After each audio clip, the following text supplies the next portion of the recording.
Welcome to our People Leader series. Today my guest is Sharon Kemp, CEO for Rotherham Metropolitan Borough Council.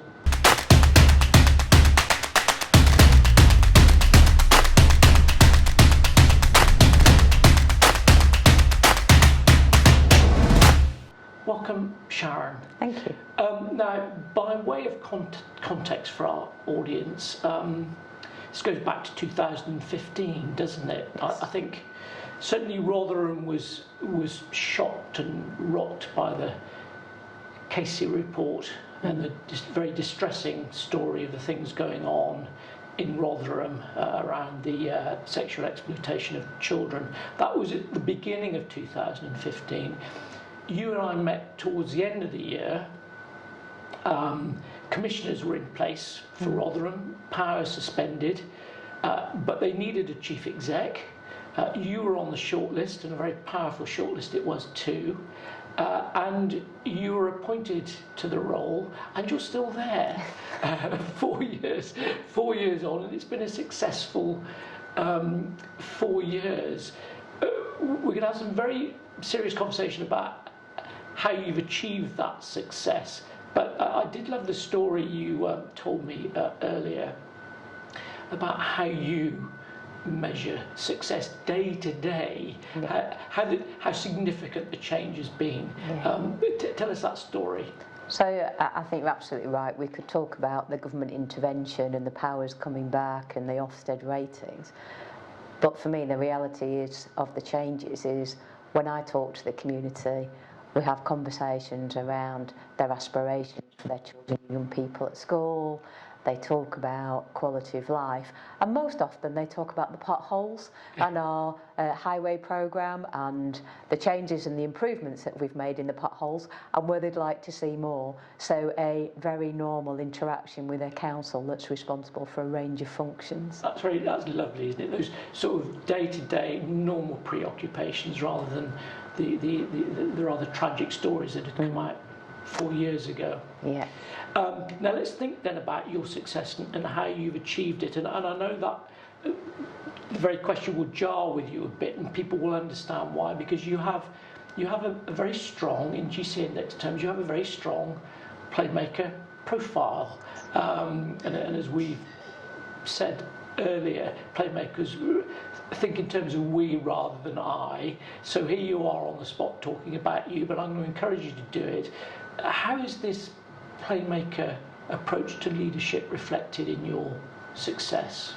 I think when I arrived at Rotherham, it was every single person in the senior leadership team was new. So we had to create a team very quickly to be able to lead the organisation and to be able to work with different teams, a team of commissioners that were reporting back to government and scrutinising us. We had to work with the newly elected members to support them in their role and create partnerships with other key players within the borough. And so that bit around as a playmaker, being able to create a team and work in different teams really played to my strengths.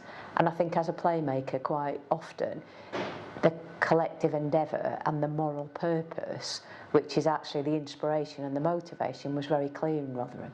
We were very clear we wanted to see improvements, and we wanted a very different council that people could trust in and have confidence in. And so that played to my strengths as a playmaker to create a team with a real moral purpose and that brought together the different interventions from government. So we had an intervention in children's services and we had an intervention in the rest of the council. And I saw the danger that we could be good in one and fail in the other. And actually all those services wrap around communities and families. So unless we did both of them well, we weren't going to be successful. So I think being able to think about the team and having a team and creating that collective endeavour to see benefit for all the stakeholders in the borough was a real opportunity. Whilst challenging at times, it probably played to the strengths from having a playmaker profile. And this clearly matters to you. What does it tell us about you? What can we understand about playmakers in terms of who they are as people? it strikes me often reflects some quite strong values. Absolutely, and one of the things that I did very early on was ban the word culture, because everybody talked about culture as if somebody else created it. Lovely. So we did an awful lot of work with our staff to say, when we are at our best, what do we do? And that's how we created our values and our behaviours. And you can call out a behaviour, you can see it, you can feel it, and you can say, when you did that, this is how it made me feel. And actually we focused very strongly on that, because we had a lot of good staff that had been let down by a failure in leadership. And the staff that were most traumatised were the people that were actually our hidden gems in the organisation. And actually by focusing on the values and the behaviours, we were able to re-energise people around that purpose. And I tell a story quite often about where, you know, we talk about values and behaviours and it's easy to talk about it, it's much harder to live it. Yes. And I tell a story with my staff. I got an email one day from a member of staff who asked me, did I know where the pens were that were Rotherham marked, because they wanted to give them to a local school. We had some children going to America and they were going to give some other children a memento. And I've been saying to staff about being tenacious and not giving up and not letting go, and I got this email, and in the spur of the moment my first thought was, blooming heck, can they not find some blooming pens? And I caught myself in the moment and thought, this person has actually tried to do something. They've not given up, they've come to me, and I know where the pens are. They're sat outside my office in a box. And I caught myself in the moment and I sent a nice email back saying, thank you so much for making sure that our young people get these mementos. Got a box and, you know, we'll get them dropped off for you. A week later I got an email from the head teacher. Sharon, thank you so much for the big box of pens that's just arrived. Our children, our young people are so excited, they've done a video for you.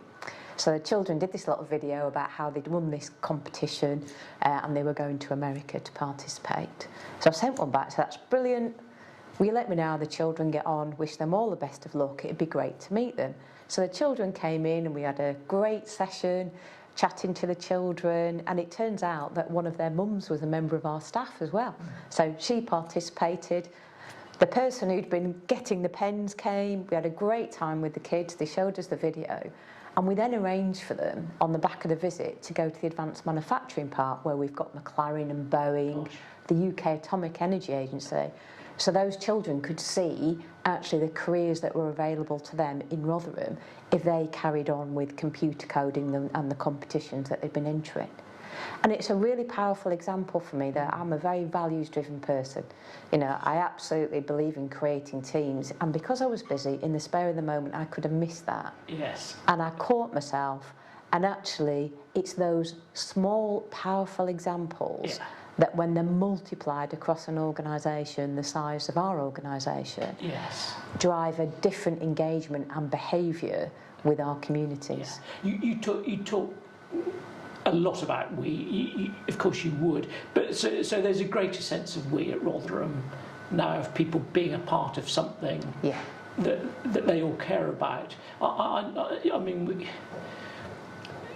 these stories are great, but on a broader scale, I think you were thrilled, weren't you, when Rotherham Council was restored to full powers. That was last year? Last year, yes. Yeah, and I think one thing in particular mattered to you in terms of where your values are. Tell us about that. So we had an independent review before the end of the intervention. And as part of that independent review, they went and interviewed partners, they spoke to various staff, and they interviewed people from right across the community. And from the feedback, they said that the council increasingly had all the attributes of a good council, which was great. But the thing that they said was that the council had restored its moral compass. And for me, that meant everything, because we could have all the systems and policies and processes, but if it's not connected to actually engaging with the local community and having a moral approach, then you will not get the best. We will not be serving the public that we are there to serve. And so seeing that in the report was absolutely really powerful. And I suppose that's the difference for me between being effective and actually being inspirational and being able to help people live their dreams. Yeah. And, you know, if you've got a moral compass in the organisation, then actually no matter where you get changes in leadership or where you get changes in policy and legislation, that's the thing for me that is the most important, that will safeguard Yes. the organisation in the future. Yes. That's your anchor for the future. Yes. Have you found it as a playmaker talking about you? I suppose, well, you haven't, have you? Been talking about the council. Absolutely. There was quite a few we's in there. There were. So back in 2015, to their credit, as I recall, the commissioners and the selection panel realised they needed a playmaker, someone to restore the faith in the community and within the council. And you've done that.